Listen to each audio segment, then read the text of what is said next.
Volume 7 is going to be amazing. I just know it. Because we will finally get so many answers, including why Arnold proposed to Rishi, why he kept Raoul by his side, and who was the hooded man that stabbed Arnold like this. We left off with them watching the lanterns fly high, taking in the beautiful sight, with her blushing as he compliments her in the most beautiful way with a straight face. But she knew that there was still bloodlust in his eyes. He still plans to start the war and kill his father. Maybe that's why he had kept Raoul with him. But Rishi had to stop him from committing violence. She admired his beautiful visage. His eyes stared straight back at her. Prince Arnold, my dear husband, no matter what I do, I will always be his enemy. She realized, and just then she caught the sight of something upstream, and her eyes focused on the large sailing vessel. It was slowly headed toward the sea, and the light of a lantern swayed atop the ship, held in a woman's hand. Rishi recognized her. She was one of the women they saved from the pirates, and a moment later, Arnold yanked Rishi close. At the same time, an arrow zipped past them from the shore. From Arnold's protective embrace, Rishi immediately identified where the arrow came from. Like a white bird cutting across the night sky, the arrow was flying straight toward the woman. Then it struck the glass lamp she was carrying. It shattered and the woman screamed. Then the deck was immediately engulfed in flames. And Rishi, being Rishi, rushed toward the ship to save the people in it. Soon a rope ending in a sharp hook caught her eye, the kind sailor used to pull small ships toward the shore by tossing them at the dock. She grabbed the rope and sprinted off. As she ran, she ignored the knight's surprised cries ringing in the air. Arnold frowned, but he didn't stop her. She was sure that he was worried about her, so she apologizes to him in her heart as she ran alongside the ship.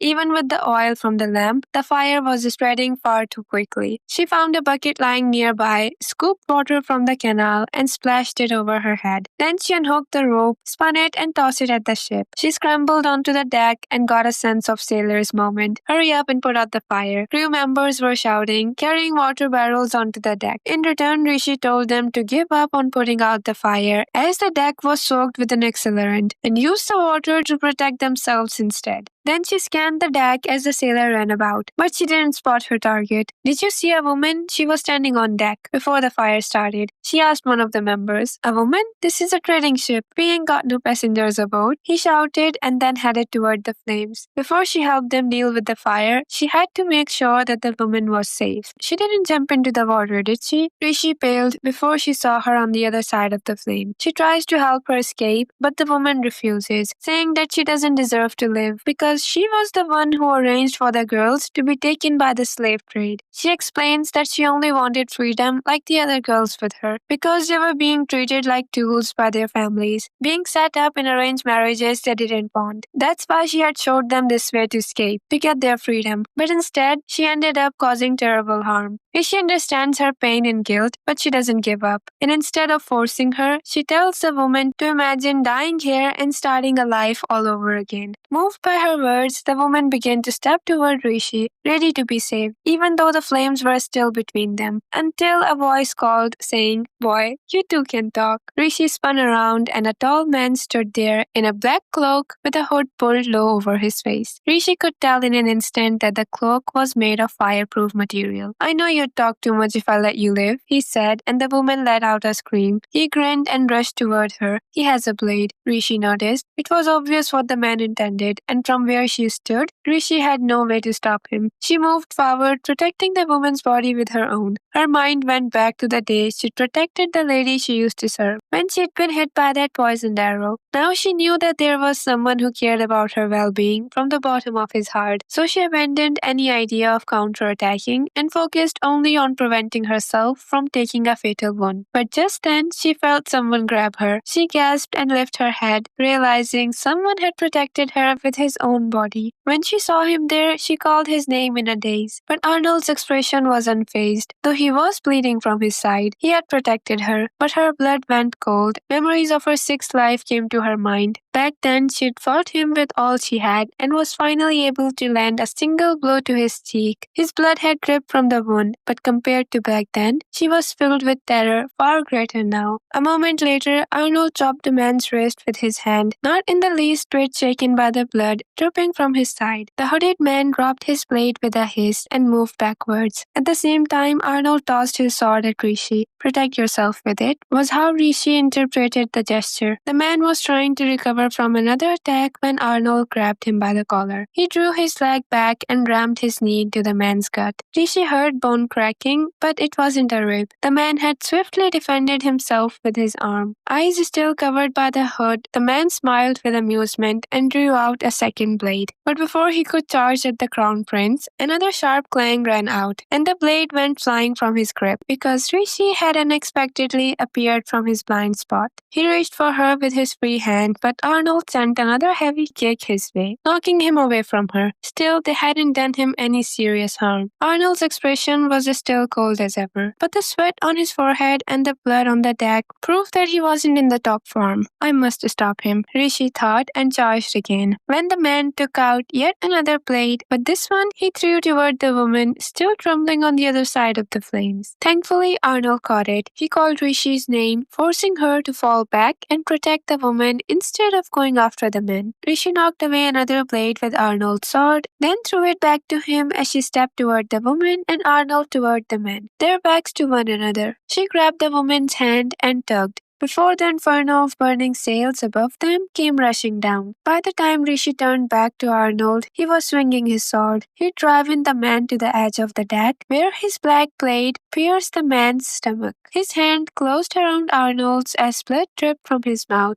Then he smiled, saying, "You can't fight your blood, can you?" Arnold frowned. Someone who knew Prince Arnold's father, Rishi thought, but she never expected the man's next words. He said, "That striking visage of yours is just like your mother's." Then he grinned and took a step back. The sword slid out of his gut, and just before Arnold could grab him by the collar again, he toppled backward into the canal. Rishi wanted to go after him, but Arnold calmly flickered the blood from his sword, stopping her when she tried. "You don't need to go after him," he said. She pursed her lips, unable to go against his soft voice. Then she heard the loud splash as the ship reached near the shore. "Your Highness, Lady Rishi, the fire can no longer be stopped. Hurry and escape," one of the knights called, unaware of Arnold's wound. Then Arnold asked them to look for the man with a wounded arm and stomach. He behaved so in character with them that the knights hadn't even noticed the blood pouring from his side. "He's hiding his injury. I can't make a scene about it if he doesn't want anyone to know," Rishi thought, and just when the knights took the woman safely with them, she gripped Arnold's sleeve. She'd seen countless injuries as an apothecary, as a hunter, and as a knight, and yet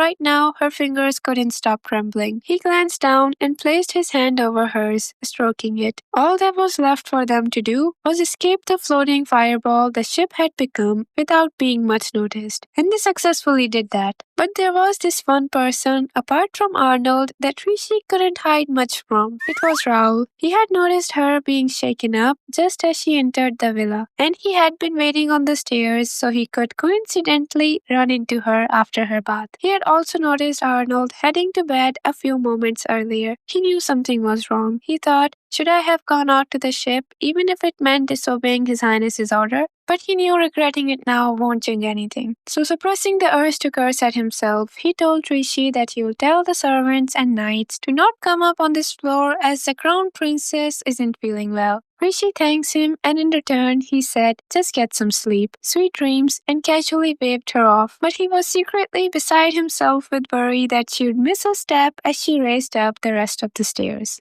Now, every single time I read a scene from Raoul's point of view, I get more and more convinced that he has feelings for Rishi. And even though them being together can never happen, I still find it heartwarming that he cares so much about her even in this loop. As for now, we're going to stop here. In the next video though, we will see Rishi having another breakdown and Arnold being the most gentle and understanding fiancé ever. They'll also talk about his mother and the healing properties of the goddess blood. So I promise not to take too long for posting the next part. Okay, that was it for this video. Thank you for listening to me. Take care of yourself and goodbye. I wanna hurt you, but I can't control the pain. If you're sticking by my side, maybe we could be okay. Okay, maybe you could be the change.